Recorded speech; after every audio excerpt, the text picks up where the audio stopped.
Hello, and welcome to another Think Through virtual technology discussion. My name is Dave Kearney. I'm the founder and CEO of Seamless.Partners, a business systems and technology consulting company specializing in software design, global engineering team building, process automation, and continuous improvement. Today's topic is bot or bust. Robotic process automation, or RPA, is seeing explosive growth around the world.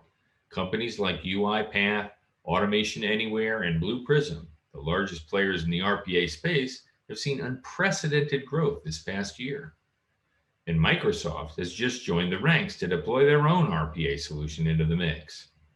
The world's thirst for automation seems to be accelerating, especially since COVID has entered the picture.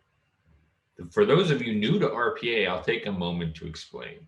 Robotic process automation, abbreviated RPA, is a technology that allows people to automate repetitive tasks. Those process automations are called bots. Say, for example, you work in an insurance company processing claim forms. Each claim form might require a set of tasks like looking up information on a website or in a database. You could create an RPA bot that would automatically open the windows you require and extract the information you need to process the claim. Automating the task could speed up the form processing as well as eliminate human errors. These bots do not come without controversy, though. On one hand, companies have seen dramatic increases in productivity by implementing bots where they are most effective. On the other hand, there are those who question the actual savings, scalability, robustness, and high maintenance costs that are inherent with bots. The industry is moving towards more intelligent bots that can overcome some of the current drawbacks. Is that promise real or just industry hype? In today's discussion, we're going to take up some of these interesting topics of discussion. Today, I'm joined by two longtime RPA industry experts, Vijay Navaluri and Niladri Panigrahi. Vijay is co-founder and chief customer officer at TechForce.ai and serves on the company's executive team. He is responsible for fostering a company-wide customer-centric culture. He is known for steadily introducing eclectic strategies aimed towards creating value across verticals: marketing, sales, customer support, product development, and operations. Vijay comes with vast experience across technology positions in multinational companies, including Deloitte and Oracle. He has also served as a member of NASSCOM's Regional Council and been on the steering committee of NASSCOM's Startup Initiative. Niladri is the head of RPA and digital transformation at V2 Solutions. V2 Solutions is a leading implementation partner for RPA. In his current role, Niladri has been delivering RPA solutions primarily with UiPath and Automation Anywhere across the globe. In the past, Niladri has led full-stack software engineering solutions and has been working in technology for more than 16 years. Welcome, gentlemen. I'll start by asking Niladri my first question.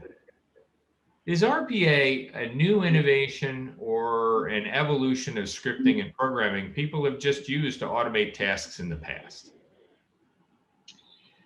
Oh, that's an interesting question, Dave. So I would respond to it this way, automation always existed in some form or other. Let's look back what the industry had been doing to automate things that RPA is doing today. So there were automation scripts written in different languages, which were run through the cron jobs. There were Excel macros doing a lot of things with data from various sources. There were database triggers, which were automation within limited scope within the database. QA automation tools like Selenium or QTP are near examples of what RPA can be doing or is doing today. But the issue is what led to the emergence of RPA. What it did different was to structure the development and execution of these automations. It actually defined a common operating procedure for everyone to follow to automate things, irrespective of the scope of the application and the IT infrastructure. It brought in easy platforms and gave the right level of titles to these functional elements involved in development of this automation. For an example, the term bot was coined with emergence of RPA. which is functionally nothing but the same old script that was triggering some set of activity 10 years back. When RPA specializes, where RPA actually specializes is the human-like interaction using the mouse and the keyboard. Plus, you can make use of traditional methods of deeper integration using API endpoints. So you can make use of both worlds from a single technology instead of looking at individual solutions for specific type of automation. With RPA emerged a group of specialized individuals who are great at automating things. They are kind of domain experts with automation, but not the application development. So this was a job that was being performed in the past by the full stack engineer through scripts or other unconventional methods using core development language still few years back. And the most important part, what RPA did was to centralize management and overall control of the automations and their related assets across the enterprise so that things are not scattered across at the mercy of different divisions who developed script for their own purpose, each led by maybe a full stack developer. So this actually opened a floodgate of automation proposals across enterprises. When business users could realize that they can get things done faster and there's an easy way of doing it, no doubt it existed in the past, but that wasn't easy. All right. So to answer whether RPA is an innovation or evolution, I would say it's an evolution. But it took the concept of automation to a whole new level. The level where it is more specialized, adapted centrally with defined governance model. The best part is it was designed for a purpose, with a purpose. RPA will move up the value chain to include more advanced functions in future. It's already doing it. It's adapting AI and ML to a certain extent. One of the very practical adaptation of the AI and ML that complements RPA really well is the document extraction platforms, which allows the RPA bots to read the documents from the PDF, images, etc., then do the processing. And it's been a great use case for enterprises dealing with thousands of financial documents for digitization. Hope that answers, Dave. Yeah. Oh, yeah. So what you're saying, I can gather that you think it will continue to evolve. It's been evolving for a long period of time, but now it's going to continue to evolve past the functionality we have today. Is that what I'm hearing? Yeah, that's right. And I strongly believe that it will continue to evolve, but the evolution would be around broadening the scope of this technology rather than evolution against its baseline functions. You cannot deny the fact that the IT system, consumer grade and enterprise application will keep growing.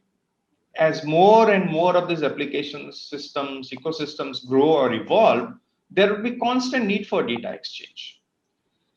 And because no single system can suffice the need of this data requested by those millions other applications, I also foresee that in future, many of these applications would allow native data exchange methods inbuilt to limited area.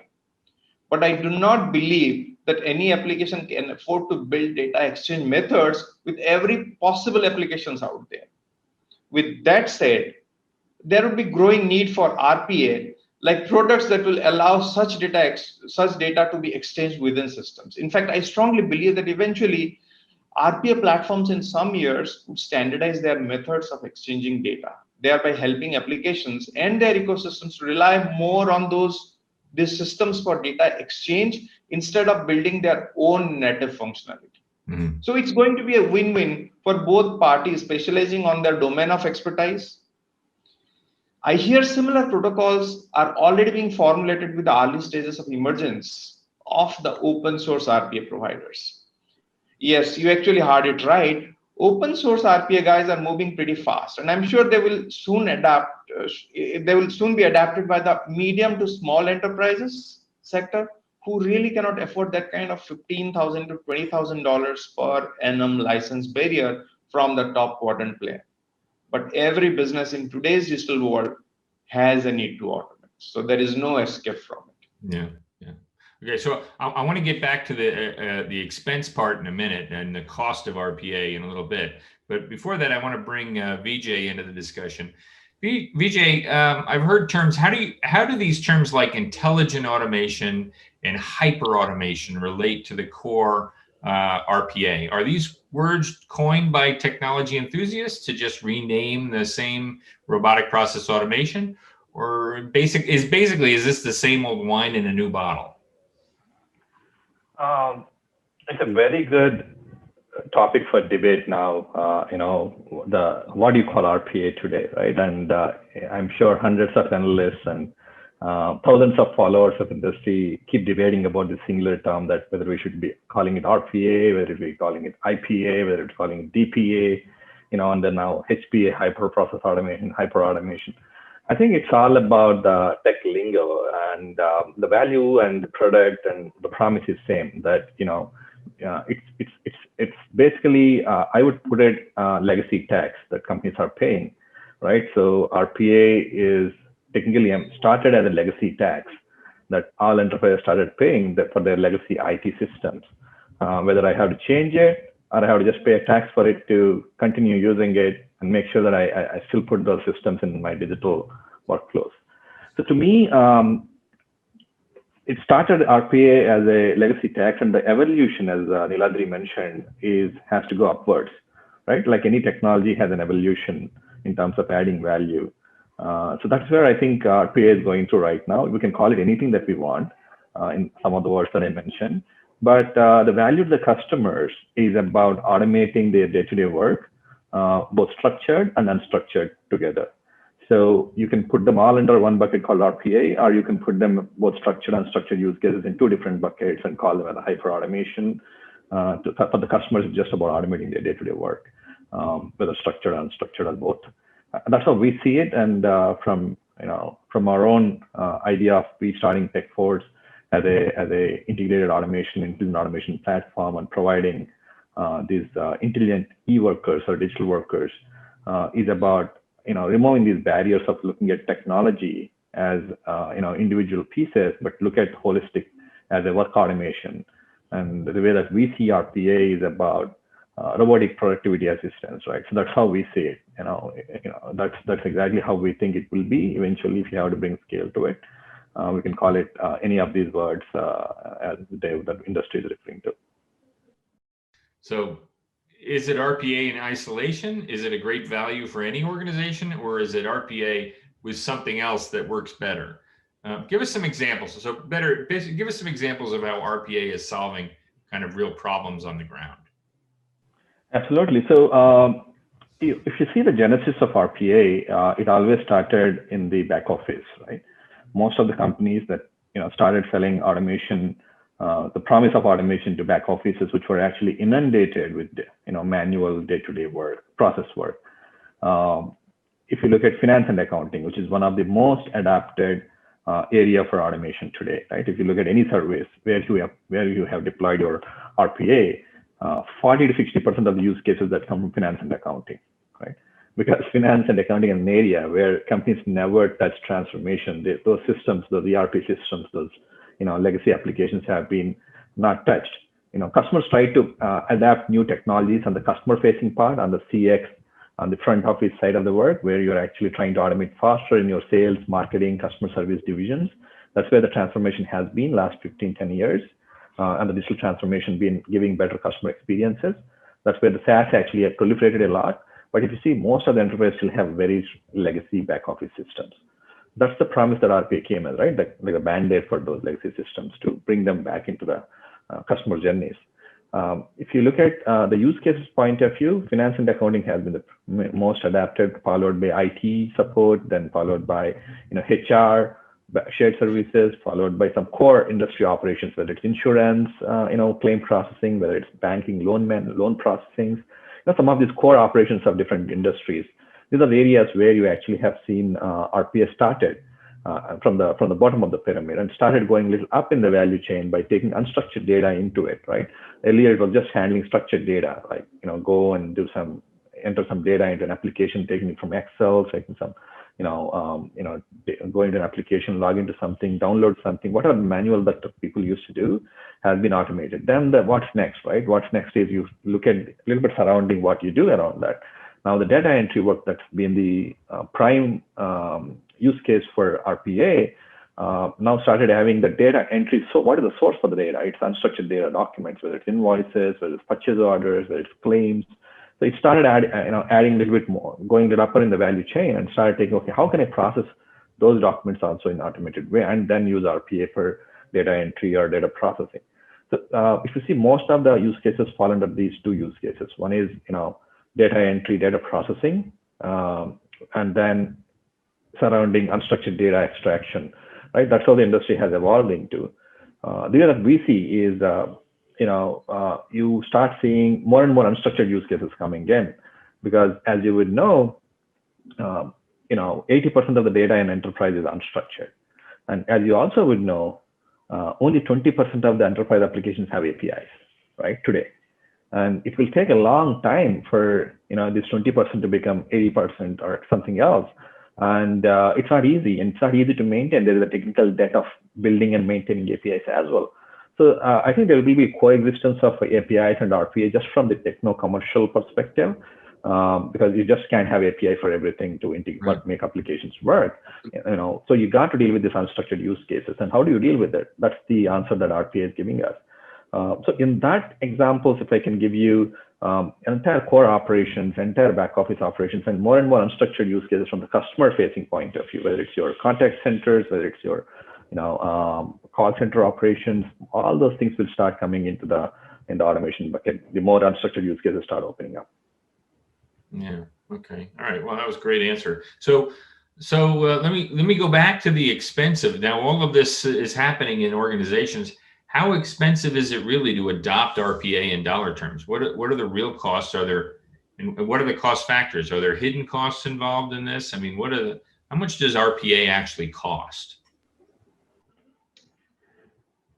You want me to take it, Neeladri, or are you going for it? Vijay, you have. He asked me a tricky question, so I was trying to dodge the bullet. So what else? This is actually an expensive scenario today, if you really look at the market. Actually, companies talking about, hey, publicly talking about take one bot license, and services companies will get 5x, 10x revenues delivering services around it. It seems ridiculous. It's actually much worse than ERP era, where at least ERP vendors used to say, hey, take ERP product, and there would be 2x, 3x services. Now, actually, the problem that RPA is supposed to be solving is plugging those holes of those ERP systems. Now it's saying, take a license and actually you'll get 5x, 10x ROI on the services. Means for end of the day, customer is paying through their nose for all these implementations and on a promise that, on a hype that they're going to get a lot of return back and all that. So I think that hype cycle is dying down. The customers started becoming much more intelligent and smarter in making their choices. As technology gets democratized, the cost keeps coming down, and new entrants keep coming and making it much more commoditized. Like what Neeladri mentioned, open source companies are coming in. People like TechForce are there, who actually are SaaS companies. You don't have to invest anything. You can start your automation journey as low as a couple of $100, and start seeing your ROI as you scale up. So there are different types of entrants in this space now, trying to bring the total cost of ownership down for their customers.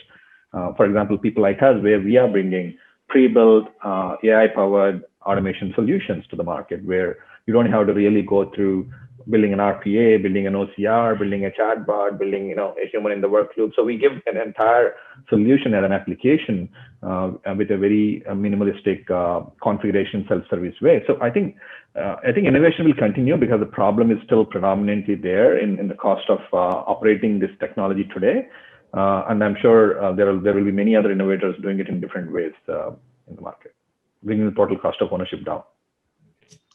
Yeah, that's true. That's true. The cost of ownership has to go down just for this RPA as a technology to sustain at this point of time. I strongly agree. All right. Okay. So let's switch gears, Neeladri. Our customers do too. Okay.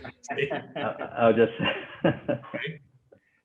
Neeladri, let's switch gears a little bit and talk about the industry. So some of the big brands are having wild investor valuations. UiPath closed its e-funding round in July with a valuation of more than $10 billion. $10 billion. Are these companies really worth that kind of money? That's the question is basically an extension to what actually Vijay answered in the last Now, see, the story of RPA growth is not limited only to UiPath, but UiPath is a live example of how enterprises can ride over technology wave even before there is a large-scale adoption. So as of July this year, the valuation stands at $10.2 billion, and that's way ahead of the competition. UiPath increased its revenue tenfold in between 2017 and 18 from just $15.7 million to $108 million. That's a phenomenal growth of around nearly 600% plus. And they had a market share of 14%, but that's way back in 2018. UiPath closed last December 2019, at nearly 360 million annual recurring revenue. That's ARR, with a net new ARR in the fourth quarter exceeding nearly $60 million. So they have a net new ARR, which is no less. So these revenues are mostly contributed by this Fortune 500 enterprises, specific to the regions of US and Europe. The year 2020 and 21 is where we will get to see the ground reality on how things have transformed and whether the RPA wave is going to sustain. Having said that, I still believe that the valuation is kind of insane, as RPA tools are supporting backend automations and kind of bridge solution, as opposed to being a front-end app that can actually consuming big IT budget. Now, the answer to the second part of your question was about other players, and there are so many trying to carve a niche for themselves. And then there are open source platforms, as I was talking in my first question, to moving up at the very, very first pace. And I can name few of those like OpenRPA, TechForce.ai, though they are not in the open source space, but they're very, very reasonably priced. Now, many a times it's difficult to compare the actual pricing between these platforms because of the way they are bundled. It's difficult to make an apple-to-apple comparison so as to draw an unit-level pricing. However, with a very, very pricey entry barrier with the top quadrant players, the MSME sectors, the medium, small ones, have started experimenting with the smaller or the open source vendor for their non-critical process. And the good news is that some have even started scaling up based on their initial success, and I'm sure Vijay can vouch for that. And this trend will continue, similar to what PHP as a web development language did nearly 10 to 12 years back. So there is space for everyone to grow. However, overall RPA mass adoption in the next 1 or 2 years will decide the survival of the fittest, and the rest will probably collapse. Right? What's your thought, Vijay? Do you agree with that? Yeah, I think it's too early. I think the jury is still out on this. I think it's 5 more years to see, because if you look at any technology adoption, right? If you remember, I'm sure Dave would have witnessed this better than us. I'm respecting him, is a little more senior to us in this whole industry. He must have seen much more evolution since 90s, 2000s, and 2010s, right? So 2 decades minimum.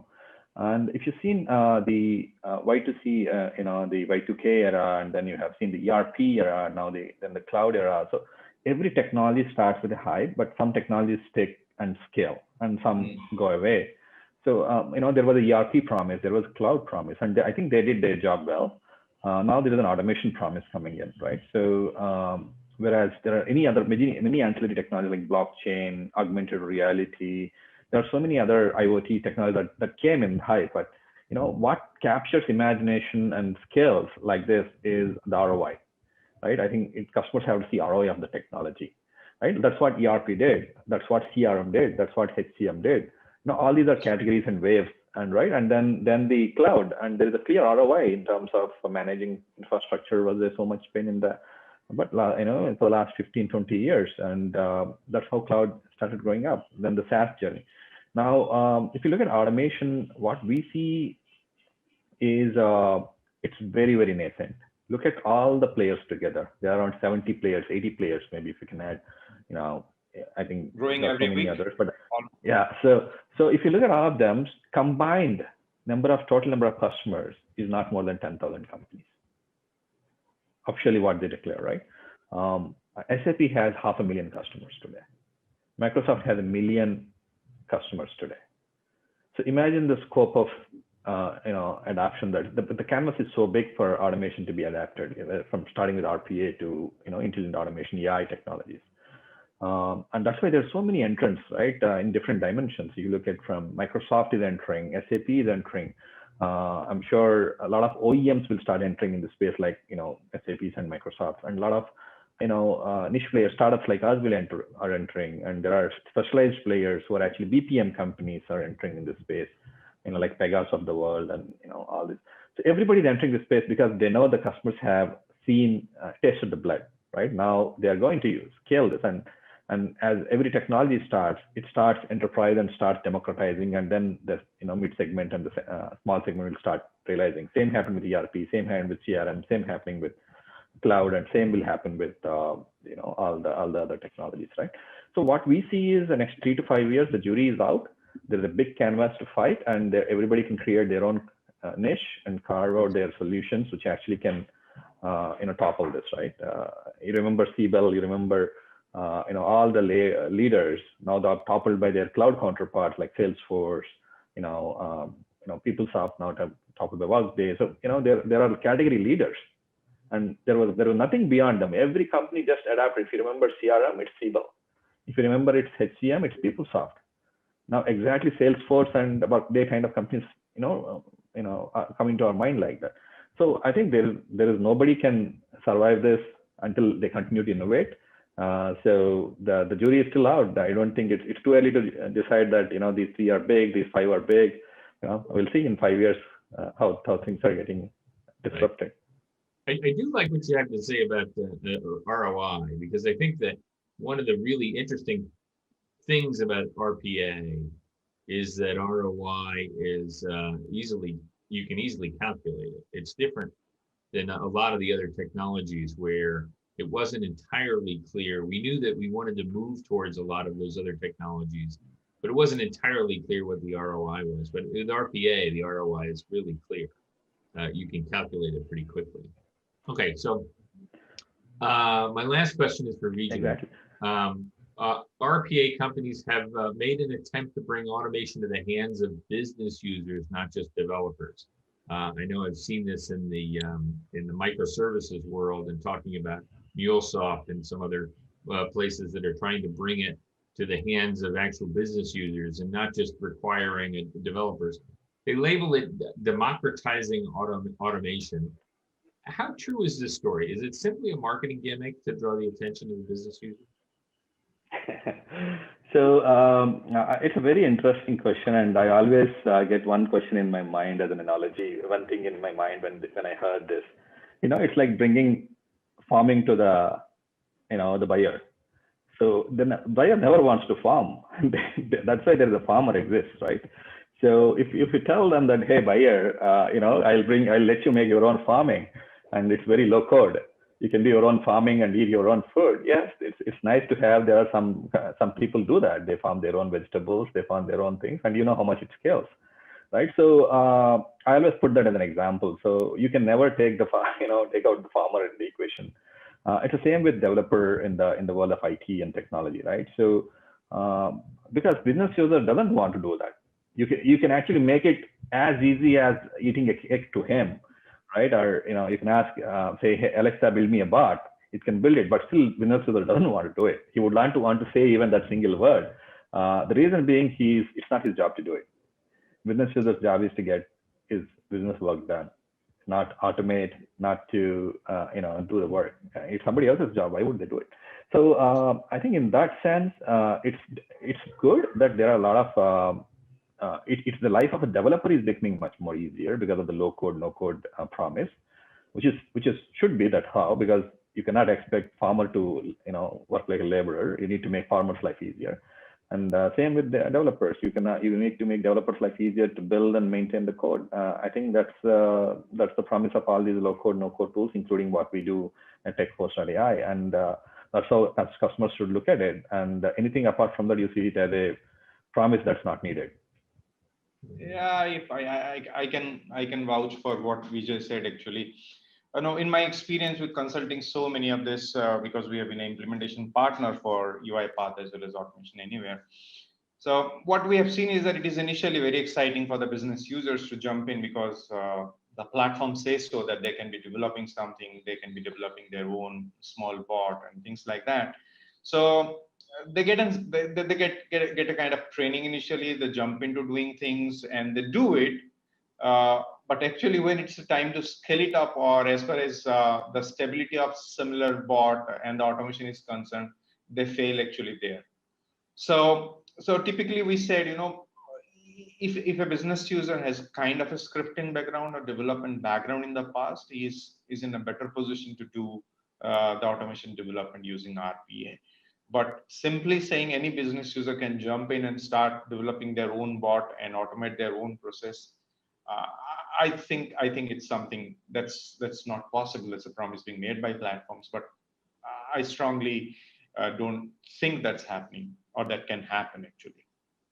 I have to agree with that. In my experience, anything developed at the business user endpoint is generally not necessarily scalable and ends up being a maintenance nightmare. So anyway, well, that's really great. I really appreciate the discussion, guys. I think that about wraps the discussion up. I'll finish with a few thoughts. Although RPA is not without its issues, it seems to solve a lot more problems than it creates.